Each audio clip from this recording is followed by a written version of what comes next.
Hello and welcome friends to lecture number 2 of electrostatics electric charge and fields के बारे में हम पढ़ रहे हैं। और आज लेक्चर नंबर 2। मेरा नाम है आकाश और क्लास 12 के लिए जो हमारी सीरीज़ चल रही है, हमने एटम न्यूक्लियस ख़त्म किया और ये हमारी जो सीरीज़ चल रही है इलेक्ट्रोस्टैटिक्स की चल रही है। इसमें हमारी पहली यूनिट है और आज हम पढ़ेंगे कूलम्ब्स लॉ के बारे में। सो स्टार्ट करते हैं अपना लेक्चर।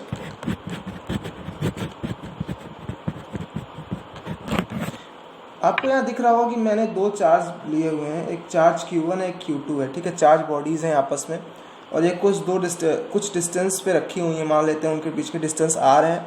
ठीक है, वो चार्ज बॉडीज़ हैं, कोई भी चार्ज हो सकता है, प्लस नेगेटिव कोई भी चार्ज हो सकता है यहाँ पे, पॉजिटिव नेगेटिव, और वो कोई भी फोर्स। अच्छा, जब ये दो चार्जेस हैं आपस में, मान लेते हैं कि दोनों पॉजिटिव चार्ज हैं। ठीक है, तो इनके बीच में कौन सा फोर्स लगेगा? रिपल्सिव फोर्स लगेगा दोनों चार्ज बॉडीज़ के बीच में। ये इनको दूर भगाएंगे, वो उनको दूर भगाएंगे। अगर मान लेते हैं इनमें से दोनों कोई अपोजिट चार्ज हो, मान लेते हैं प्लस है ये निगेटिव हो, तो दोनों में अट्रैक्टिव फोर्स लगेगा। सो वो अट्रैक्ट करेंगे, तो यानी एक फोर्स जनरेट होता है ना, उस फोर्स को हम क्या नाम देते हैं? एनी, पहले पढ़ लेते हैं, एनी अट्रैक्टिव और repulsive force between two charge bodies। ऐसा नहीं है कि टू ही हो, कई सारी बॉडीज हो सकती हैं। Bodies are called as electrostatic force. और ये अब आपके लिए बहुत बड़ी चीज़ होगी कि आपको इलेक्ट्रोस्टैटिक फोर्स का कॉन्सेप्ट समझना पड़ेगा, क्योंकि कूलम्ब्स लॉ यहीं से आपका निकल के आता है। जो इलेक्ट्रोस्टैटिक फोर्स है हमारा, जो दो चार्ज बॉडीज़ के बीच में लगता हो, चाहे रिपल्सिव हो चाहे अट्रैक्टिव हो, किसी टाइप का फोर्स हो सकता है। सो अब पढ़ते हैं इलेक्ट्रोस्टैटिक फोर्स के बारे में। आप समझना हो कितना इलेक्ट्रोस्टैटिक फोर्स लगा सकता है बॉडी, और इसको बताने के लिए कूलम्ब्स लॉ आया हमारा। अब कूलम्ब्स लॉ जो होता था वो किसको डिफाइन करता था? हमारे इलेक्ट्रोस्टैटिक फोर्स को डिफाइन करता है। तो दो चार्ज बॉडीज Q1 Q2 अगर हमारे पास दिए हुए हैं, कुछ डिस्टेंस पे रखे हुए स्पेस में, सो जो एक पहला रिलेशन निकल के आता है वो ये निकल के आता है कि भैया जो हमारा इलेक्ट्रोस्टैटिक फोर्स, कोई भी फोर्स होता है हम F से डिनोट करते हैं। जो F होता है वो डायरेक्टली प्रोपोर्शनल होता है किसके? Q1 इंटू Q2 के, यानी प्रोडक्ट ऑफ टू चार्जेस। और इसको हम पहला इक्वेशन मान लेते हैं। ये इसके कहने का इतना सा मतलब है कि जो दो चार्ज बॉडीज़ होती हैं उनका जो प्रोडक्ट होता है, चाहे मान लेते हैं कि ये 2 माइक्रोकूलम की बॉडी होगी, 4 माइक्रोकूलम की चार्ज हो सकता है, तो उनका जो मल्टीप्लिकेशन होगा वो कहीं ना कहीं जितना ज़्यादा फोर्स, जितने ज़्यादा कूलम चार्जेस होंगे, जितने ज़्यादा चार्ज की बॉडी होगी, उतना ज़्यादा अट्रैक्टिव फोर्स लगा पाएंगे। आप समझ रहे हैं, जितना ज़्यादा चार्ज होगा उस बॉडी पे उतना ही तो उसके पास एनर्जेटिक फोर्स आएगा, उतना ही तो वो अट्रैक्टिव रिपल्सिव फोर्स कर सकता है। सो इसीलिए ये रिलेशन बताता है Q1 इंटू Q2, यानी प्रोडक्ट ऑफ टू चार्जेस के बिल्कुल डायरेक्टली प्रोपोर्शनल होता है फोर्स हमारा, जो इलेक्ट्रोस्टैटिक फोर्स लगता है। अगर इनके प्रोडक्ट कम होगा तो फोर्स भी कम लगेगा, अगर ज़्यादा होगा तो ज़्यादा लगेगा ऑब्वियसली। और जो दूसरी कंडीशन निकल के आती है वो आती है F is directly inversely proportional to R square, यानी 1/R² डायरेक्टली प्रोपोर्शनल है 1/R² के, और आप कह सकते हैं इन्वर्सली प्रोपोर्शनल है R²। इसका मतलब क्या है इसका? अच्छा, इसका मतलब जानने से पहले इसको हम जानते हैं इन्वर्स स्क्वायर लॉ के बारे में हम जानते हैं ना। इन्वर्स स्क्वायर लॉ कहते हैं फोर्स अगर 1/R² के डायरेक्टली प्रोपोर्शनल है तो उसको इन्वर्स स्क्वायर लॉ के बारे में हम जानते हैं, उसके नाम से भी जानते हैं। इसको भी आप समझिए। इसका मतलब सिर्फ सिंपल सा इतना ही है कि अगर हम इनके बीच की डिस्टेंस बढ़ाएं Q1 और Q2 के बीच में। अच्छा, यहाँ R² लिखने का आप दो तरीका समझ सकते हैं। R² इसलिए जनरली लिया जाता है क्योंकि जानते हैं कि जो दो चार्जेस होते हैं, आप कितने छोटे होते हैं चार्जेस, आप जितने ज़्यादा डिस्टेंस तो आप रखते नहीं है, वैसे बहुत कम ही डिस्टेंस होती है। सो इसलिए R² हम मानते हैं कि R डिस्टेंस बहुत कम होती है उस बॉडी में, इसलिए R² का एक रिलेशन समझते हैं कि force inversely proportional to R²। हम समझ रहे हैं कि अगर इनकी डिस्टेंस हम बढ़ा देंगे, Q1 और Q2 की दो चार्ज बॉडीज़ हैं, तो जैसे मान लेते हैं कि यहाँ पे इतने दूर में इसने कुछ फोर्स, मानिए 10 न्यूटन का फोर्स लगाया, इस बॉडी को हम थोड़ा दूर यहाँ पे लेके चलेगा, यहाँ पे मेरा Q2 आ गया। सो क्या अभी वो उतना अट्रैक्टिव और रिपल्सिव फोर्स लगा सकता? नहीं लगा सकता, क्योंकि इतनी बड़ी उसकी फील्ड नहीं होगी, इतनी बड़ी उसका रीजन नहीं होगा कि वहाँ तक वो फोर्स उसका जनरेट हो सके। तो कहीं ना कहीं वो फोर्स में कमी आ जाती है, इसलिए F is inversely proportional to R²। अब इन दोनों इक्वेशन को जब हम ज्वाइन करते हैं तो हमारा निकल के आता है F is directly proportional to Q1 Q2 upon R²। ठीक, इतना तो सबको समझ में आएगा। और फिर इस हमें जानते हैं कि अगर प्रोपोर्शन का साइन हटाना पड़ता है तो हम कोई कांस्टेंट लगाते हैं, और वो कांस्टेंट क्या होता है? F is equal to small k Q1 Q2 upon R²। ठीक है, इस k को हम क्या बोलते हैं? इस k को हम बोलते हैं प्रोपोर्शनैलिटी कांस्टेंट। ठीक है, प्रोपोर्शनैलिटी कांस्टेंट। और इसको एक और नाम से हम जानते हैं, क्या नाम से जानते हैं? Coulomb's constant. ठीक है, कूलम्ब्स कांस्टेंट। ठीक है, इन दो नाम से हम जानते हैं इसको, और इसके बारे में स्टडी करते हैं के के बारे में। अब इस के बारे में समझते हैं कि के की जो वैल्यू होती है वो फाइनली क्या होती है, 1/4πε0 के इक्वल होती है। और इसकी जब होल कैलकुलेशन करते हैं तो इसकी वैल्यू निकल के आती है 9×10⁻⁹, ठीक है। और आगे newton metre square upon coulomb square, क्योंकि हम जानते हैं जो हमारा यहाँ पे इलेक्ट्रोस्टैटिक फोर्स की जो वैल्यू आई थी कि F = K Q1 Q2 upon R square, इसमें जो F होता है हम न्यूटन से डिनोट करते हैं, Q1 Q2 को तुम्हें पता ही है, ठीक है। और जो डिस्टेंस है उसको हम मीटर से डिनोट करते हैं। इसी वजह से के की जो वैल्यू आती है 1/4πε0 के इक्वल आती है। उसकी जो होल कैलकुलेटेड वैल्यू आती है वो 9×10⁹ के इक्वल के आती है। अब एप्सिलॉन नॉट के बारे में समझते हैं। एप्सिलॉन नॉट क्या होता है, इसको हम कहते हैं permittivity of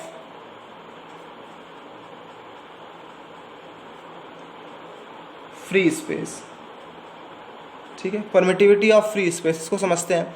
permittivity of free space क्या होता है, परमिटिविटी ऑफ फ्री स्पेस आप इस तरीके, और ये भी मैं बता दूं, ये जो वैल्यू आती है 9×10⁹, ये फ्री स्पेस के लिए होती है। मतलब फ्री स्पेस मीन्स कि एयर में हो, कोई और मीडियम ना हो। एयर एक आप समझते हैं एक प्योर मीडियम हो सकता है, फ्री स्पेस हो सकता है। और ये 9×10⁹ की जो वैल्यू आती है के की, ये सिर्फ और सिर्फ फ्री स्पेस के लिए होती है। आप समझ लीजिए, आप आगे लिख लीजिए फॉर फ्री स्पेस, ठीक है, फ्री स्पेस के लिए होती है। अब एप्सिलॉन नॉट के बारे में समझते हैं। एप्सिलॉन नॉट मतलब हमने आपको बताया परमिटिविटी ऑफ फ्री स्पेस। इसको एक लाइन में आप समझ लीजिए, सबसे इजी वर्ड में समझ लीजिए। इट इज़ अ फिजिकल, ठीक है, एक फिजिकल हमारी क्वांटिटी है, ठीक है। और इसको आप इस तरीके से समझिए, it gives the permit of electric field passing through it, ठीक है।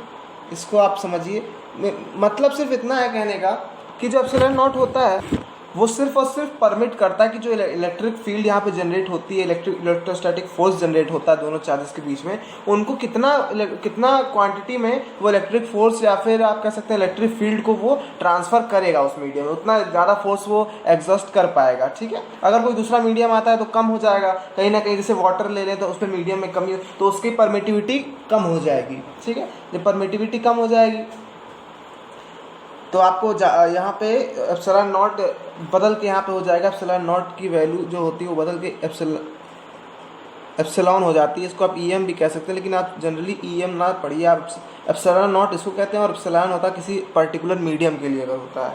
और इन दोनों का जो रेशियो निकल के आता है, मान लेते हैं परमिटिविटी ऑफ एनी मीडियम, ठीक है, और उनका रेशियो जब हम निकालते हैं एप्सिलॉन नॉट का, जब इन दोनों का रेशियो निकलता है एक वैल्यू में मिल के आती है K, जिसको हम कहते हैं डाई इलेक्ट्रिक कांस्टेंट, ठीक है। It is a ratio of permittivity of any medium to the permittivity of free space. Free space और परमिटिविटी ऑफ एनी मीडियम का जो रेशियो हम निकाल के लाते हैं उसको हम K से डिनोट करते हैं। और ये K की वैल्यू 1 होती है कब, जब वो फ्री स्पेस में होता है, हमारी जो जैसे वो किसी और मीडियम में ना हो, चार्जेस फ्री स्पेस में हो, जब K की वैल्यू 1 हो जाएगी तो यहाँ भी वही एप्सिलॉन नॉट की वैल्यू सेम हो जाएगी ना, वो मीडियम भी वही, इसलिए K की वैल्यू 1 हो जाती है। इसीलिए यहाँ पे जब हम K की वैल्यू यहाँ पे डायरेक्ट एप्सिलॉन 1 पुट कर देते हैं, इसलिए कोई फैक्टर की कमी नहीं आती है। अगर ये K की वैल्यू बदल जाएगी तो वो K की वैल्यू यहाँ पे आपके 4πε0 की जगह K आ जाएगा, ठीक है। इसको आप समझना पड़ेगा आपको। और एक और रेशियो हम निकाल लेते हैं। अगर हम समझते हैं, मान लेते हैं कोई फोर्स हमारा जो लग रहा है इलेक्ट्रोस्टैटिक फोर्स, वो किसी पार्टिकुलर फोर्स किसी मीडियम में लग रहा हो, यानी FM में लग रहा हो, और उसका जो फ्री स्पेस में जो लग रहा हो, और इनका जो रेशियो निकल के आता है वो भी K के इक्वल होता है। और इस K को भी हम कहते हैं डाई इलेक्ट्रिक कॉन्स्टेंट, ठीक है। ये एक बहुत इंपॉर्टेंट सा रिलेशन बन रहा है सबके बीच में। और फिर अगर आप इनको ज्वाइन कर दीजिए तो क्या बन जाएगा, epsilon upon epsilon naught is equal to F upon FM, यानी फोर्स इन मीडियम जो फोर्स लग रहा हो इज इक्वल टू K। ये एक बहुत इंपॉर्टेंट सा रिलेशन है, इसको आपको याद रखना पड़ेगा। कोई भी क्वेश्चन आता है, मान लेते हैं कि कोई बॉडी है जो फ्री स्पेस में, उसके पास 10 न्यूटन का फोर्स है, और जो सेकंड बॉडी है जो मीडियम में किसी में हम लेके जा रहे हैं, मान लीजिए उसमें 5 आ रहा है, सो आप डायरेक्ट्रिक कांस्टेंट बताइए तो क्या होगा। तो यहाँ पे आप 10/5 2 कह सकते हैं, यहाँ पे 2 आ जाएगा K की वैल्यू। अगर आप इसका सेम उल्टा कर लीजिए, आप मुझसे मैं पूछूं कि चलिए मीडियम में किसी बॉडी का जो फोर्स लग रहा है, इलेक्ट्रोस्टैटिक फोर्स लग रहा है कूलम्ब्स लॉ की तरह, और वो आ रहा है 5 और यहाँ पे डाइलेक्ट्रिक कांस्टेंट की वैल्यू 2 है, तो बताइए फोर्स इन फ्री स्पेस क्या होगा। तो आप ये भी निकाल सकते हो। इसी तरीके से आप एप्सिलॉन नॉट या फिर एप्सिलॉन की वैल्यू भी निकाल सकते हो अगर आपके पास के है, कुछ भी इनमें से गिवन हो। सो ये वेरी इंपॉर्टेंट रिलेशन है, इसको आप याद रखिएगा, ये हर जगह आपके लिए यूज़ में आएगी।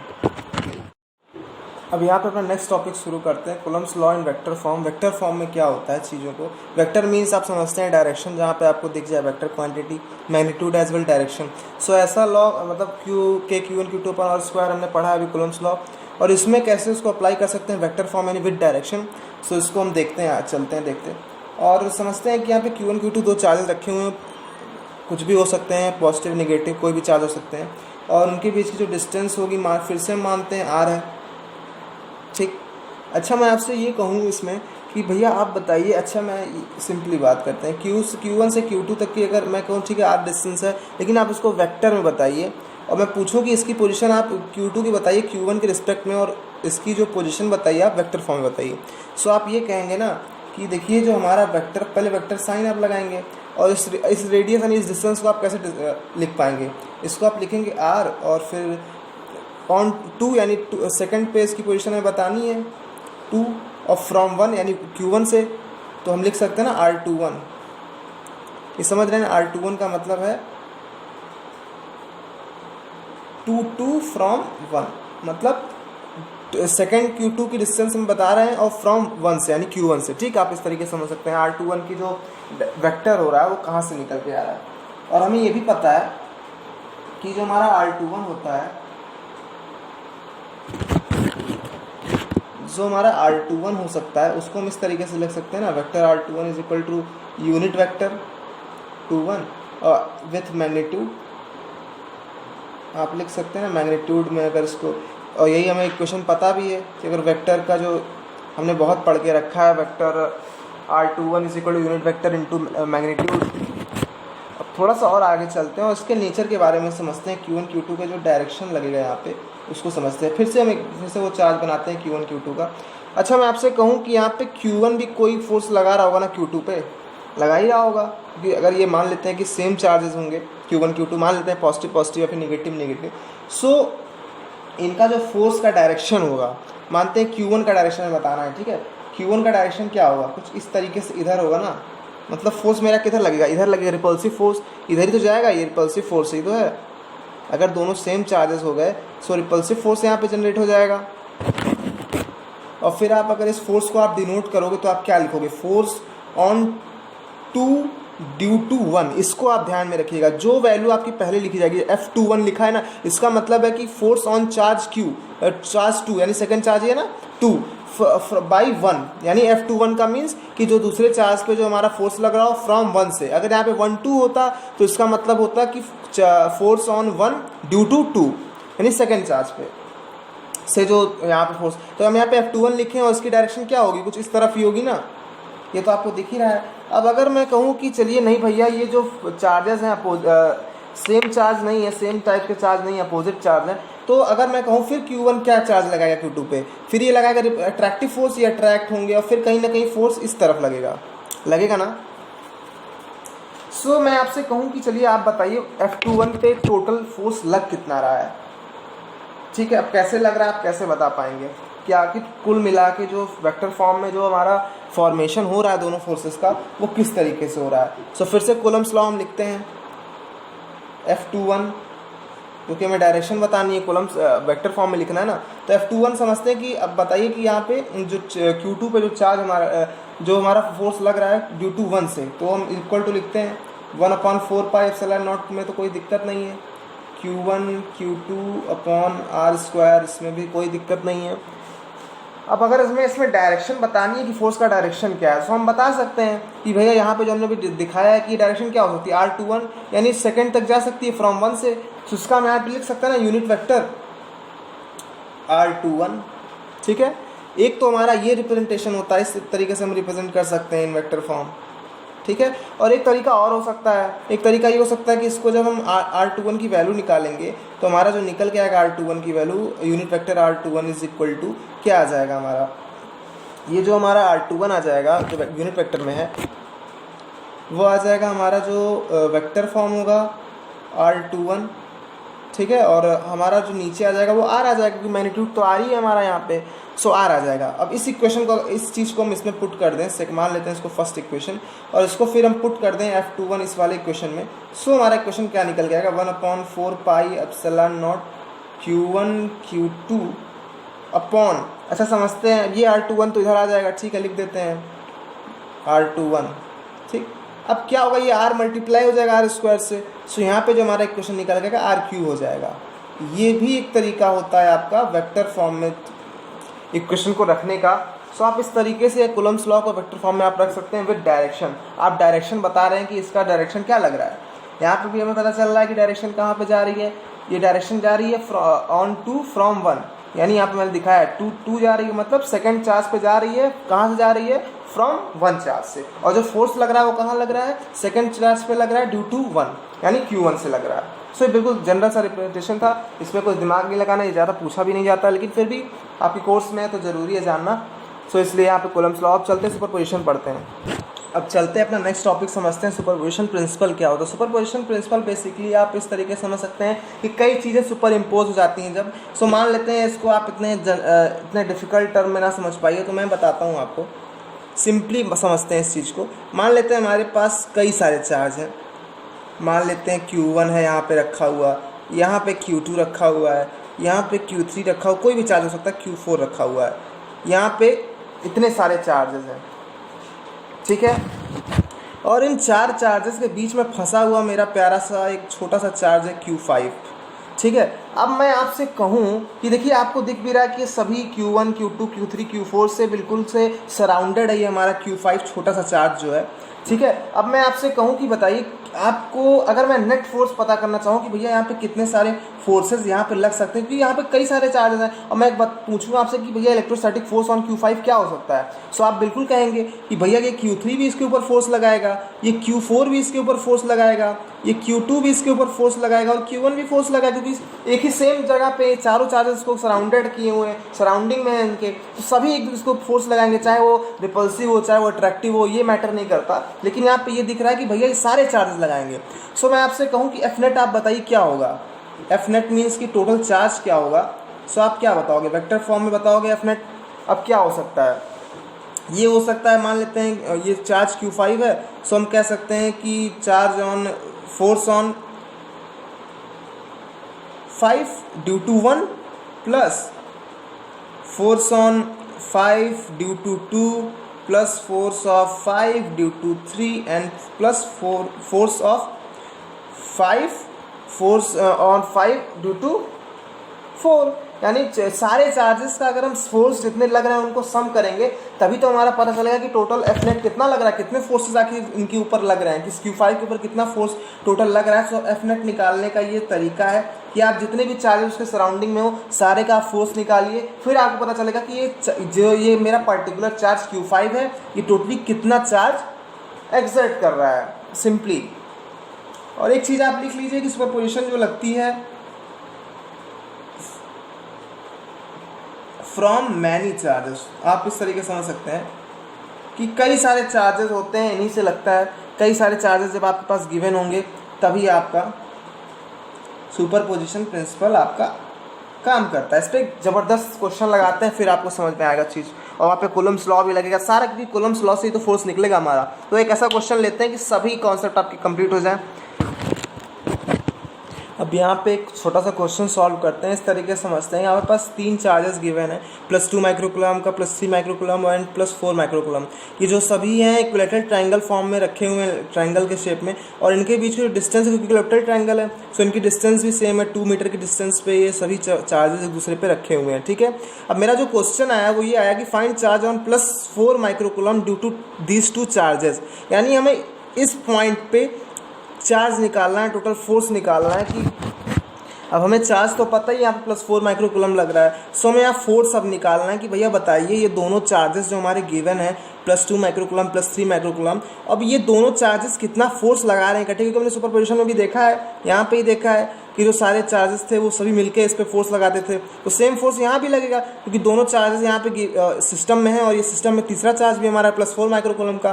सो इन पे जो फोर्स टोटल अमाउंट के लगेंगे वो कितने लगेंगे, सो हम बिल्कुल प्लस करेंगे, लेकिन वेक्टर फॉर्म में प्लस करेंगे। किस तरीके से करते हैं, किस तरह एंगल का फर्क पड़ता है, इस छोटे से क्वेश्चन को सॉल्व करेंगे तो हमें पता चल जाएगा। ठीक है, अब इसकी डायरेक्शन पहले हम फाइंड कर लेते हैं, जो डायरेक्शन हमें पता चलेगी। मान लेते हैं ये पहला चीज़ हम मानते हैं, पहली कंडीशन की जो फोर्स हमारा 2 + 2 माइक्रोकूलम लगा रहा है +4 माइक्रोकूलम पे, उसकी डायरेक्शन कहाँ जाएगी। इसकी डायरेक्शन कहीं इस तरफ जाएगी, ऐसे आप दिख रहा है ना, ये बिल्कुल इसी डायरेक्शन में तो फोर्स लगेगा इसका, क्योंकि पॉजिटिव है, दोनों चार्जेस पॉजिटिव है ना, +2 माइक्रोकूलम +4 माइक्रोकूलम। अगर ये चार्ज पॉजिटिव नहीं होते तो हमारा कहीं ना कहीं ये उल्टा लगता है, यहाँ पे आता, मतलब आप समझ रहे हैं ना, अट्रैक्टिव फोर्स लगता है, यार पॉजिटिव लग रहा है इसलिए फोर्स इधर लग रहा है। सेम यही चीज़ है कि +3 माइक्रोकूलम है इधर भी और +4 माइक्रोकूलम है, तो ये जो पहले फोर्स है इसको नाम दे देते हैं force on C due to A, यानी FCA है ये।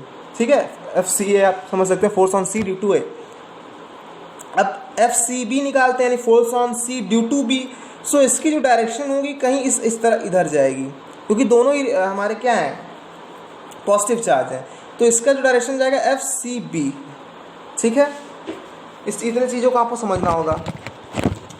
अब यहाँ पे जो हमारा जो एंगल बनेगा, क्योंकि हमें यहाँ पे अभी कंपोनेंट निकालना, तो यहाँ पे जो एंगल बनेगा इन दोनों डायरेक्शंस के बीच में वो 60 डिग्री का बनेगा।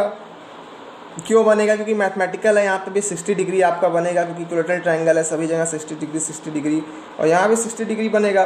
सो वर्टिकली अपोजिट है तो 60 डिग्री वहाँ भी बनने वाला है। सो यहाँ पे सारी चीज़ें हमारी क्लियर हो गई कि FCB किधर लगेगा, FCA किधर लगेगा, यानी फोर्सेस कहाँ लगेंगे। अब हम क्वेश्चन सॉल्व करते हैं। अब हमें सिर्फ यही निकालना है कि भैया फोर्स लग कितने रहे हैं, और फिर जब निकल जाएंगे तो हम सबको ऐड कर देंगे वेक्टर फॉर्म में। फिर किस तरीके से करते हैं उसको भी समझते हैं। पहले मैं बता दूं कि 1 माइक्रोकूलम जो होता है वो स्मॉल यूनिट होती है और वो किसके इक्वल होती है, 10⁻⁻⁶ कूलम के इक्वल होती है। सो यहाँ पे अगर आपको कूलम में चेंज करना ही पड़ेगा हमें, क्योंकि हमें आइडियल सिचुएशन में लेके चलना, न्यूटन के हिसाब से लेके चलना है। सो यहाँ पे आपको कूलम में चेंज करना पड़ेगा माइक्रोकूलम को। तो यहाँ पे इस तरीके से आप कर सकते हैं। क्वेश्चन की तरफ चलते हैं, शुरुआत करते हैं और पहले FCA हम निकाल लेते हैं कि force on C due to A क्या लगा। सो हम लिख लेते हैं जो हमारे चार्जेस हमारे पास गिवन है। 1/4πε0 की वैल्यू में पता ही है, 9 × 10⁹ होती है, तो उसको यहाँ पे डायरेक्ट 9 × 10⁹ लिख लेते हैं। ठीक है, यहाँ पे क्लियर है ना, 1/4πε0 की वैल्यू है। एक बार फिर से मैं लिख देता हूँ, आपको कन्फ्यूजन ना हो फॉर्मूले को। 1/4πε0 Q1 Q2 अपॉन R², यही तो लगने वाला है। सो यहाँ पे अब हमें 9 × 10⁹ लिख दिया है। जो चार्जेस हमारे पास गिवन है, एक +2 माइक्रोकूलम और वहाँ पे क्या है +4 माइक्रोकूलम। सो यहाँ पे लिख लेते हैं 2 माइक्रोकूलम, इसको चेंज करना पड़ेगा हमें। किसमें चेंज करना पड़ेगा, इसको हमें कूलम में चेंज करना पड़ेगा। कूलम में चेंज कैसे करेंगे, जब इंटू 10⁻⁻6 करेंगे। ठीक है, सो इसको इंटू 10⁻⁻6 से मल्टीप्लाई कर दे रहे हैं और फिर इंटू लगाते हैं, और फिर +4 को भी +4 माइक्रोकूलम इंटू 10⁻⁻6 से सारे कूलम में चेंज हो गए। अब हमारा जो डायरेक्शन नीचे आया वो क्या आया, हमारे बीच की डिस्टेंस क्या है, 2 है, 2 का स्क्वायर हो जाएगा। ठीक, क्योंकि 2 मीटर की डिस्टेंस पे है। इस पर जो हमारा फाइनली आंसर निकल गया, इस पर कैलकुलेशन आप कर सकते हैं, और कैलकुलेशन करने के बाद जो वैल्यू आएगी वो आएगी 18 × 10⁻³ न्यूटन। ठीक है, ये हमारा हो गया FCA। क्या हो गया, ये हो गया force on C due to A, और ये FCA हमारा निकल गया। अब हमें FCB निकालना है। FCB किस तरीके से निकलेगा, सेम। अब आपके पास जो पहला चार्ज है वो +3 और यहाँ +4 है, आपको पता है 9 × 10⁹ हो जाएगा 1/4πε0 की वैल्यू। अब आपके पास जो पहला चार्ज है वो है +3 × 10⁻⁶ कूलम, और फिर यहाँ पे हमारा लग जाएगा इंटू, और फिर 4 × 10⁻⁶, क्योंकि दोनों चार्ज +3 +4 कूलम है। इतना तो आपको समझ में आ ही रहा होगा। और फिर ये हमारा लग गया बहुत सा होल स्क्वायर, और 2 का होल स्क्वायर यहाँ भी, क्योंकि इक्विलैटरल ट्रायंगल है, 2 मीटर की डिस्टेंस यहाँ भी थी। ठीक है, अब ये जो हमारा वैल्यू निकल के आ रही है FCB की, वो क्या आ रही है, force on C due to B, वो आ रही है 27 × 10⁻³ न्यूटन। ठीक है, दोनों की -3 न्यूटन है, सेम है। अब चलते हैं Fnet निकाल लेते हैं तुरंत। Fnet निकालते हैं। Fnet जो हमारा आएगा, यानी टोटल फोर्स जो आ रहा है वो क्या आ रहा है, हमें पता है यहाँ पे जो एंगल बन रहा है, जब हम किसी को सॉल्यूशन करते हैं, जब हम वेक्टर फॉर्म में, तो हमारा निकल के आता है, क्या आता है, जब हम Net निकालेंगे तो हमारा FCA का स्क्वायर प्लस FCB का square plus 2 FCA FCB cos theta, यहाँ पे ये हमें पता है जो वर्टिकल फॉर्म में जब हम चेंज करते हैं आप वेक्टर में पढ़ेंगे। आप फिलहाल अभी इतना याद रखिए कि जो एंगल बनता है चीज़ों का, और आप जो फोर्स निकल के आए FCA का स्क्वायर प्लस FCB का स्क्वायर कर दीजिए, और फिर इसका same multiply A plus B whole square के तरीके से आप चेंज करके यहाँ कॉस थीटा से मल्टीप्लाई कर देते हैं। यहाँ पे वर्टिकल कंपोनेंट में चेंजिंग होती है, आप पढ़ेंगे आगे, आपको समझ में आएगा कि जब दो वेक्टर्स दिए होते हैं उनकी जो डायरेक्शन के बाद विद डायरेक्शन जब दिए रहते हैं, जो एंगल बनता है उसमें आपका ये टर्म आपके पास आएगा, आपने 11th क्लास में पढ़ा होगा। तो इस तरीके से हम तोड़ देंगे चीज़ों को। सो हमारा जो टोटल फोर्स आया है वो क्या है, अंडर रूट में आया था, ये आया था 18 × 10⁻³ का होल स्क्वायर प्लस 27 × 10⁻³ का होल स्क्वायर, ठीक है। प्लस आप सारे फोर्सेस का एडिशन मल्टीप्लिकेशन कर लीजिए। सो यहाँ पे लिख लेते हैं हम 2 का मल्टीप्लाई कर देते हैं 18 × 10⁻³ × 27 × 10⁻³, ठीक है। ये सभी आप समझ रहे हैं कहाँ से चेंजिंग हो रही है। कॉस और फिर इंटू कॉस 60 हो जाएगा। सो कॉस 60 की वैल्यू में पता है क्या होती है, 1/cos 60 जो हमारी होती है, और जो टोटल वैल्यू आएगी जब आप इनको सॉल्व करेंगे cos 60 की वैल्यू 1/2 आ जाएगी। सो हमारा जो एफ नेट निकल के आएगा वो आएगा 3.92 × 10⁻² न्यूटन। अब जब पूरे चीज़ों को सॉल्व करेंगे तो वाली वैल्यू निकल के आ जाएगी, ठीक है। और ये हमारा आ जाएगा total charge on +4 microcoulomb due to +2 microcoulomb and +3 microcoulombs, ठीक है। आपको ये चीज़ें समझ में आएंगी आज, बिल्कुल क्लियर मैंने बताया, कूलम्स लॉ को बताया, सुपरपोजिशन प्रिंसिपल लगवाया। आगे भी हम पढ़ेंगे इलेक्ट्रिक फील्ड के बारे में अगले लेक्चर नंबर 3 में। थोड़ा लेट हो गया लेक्चर आने में, 2 दिन लग गए आपके सामने, लेकिन कंटेंट ही ऐसा था, चीज़ को सॉल्व हुआ, थोड़ी दिक्कत आई।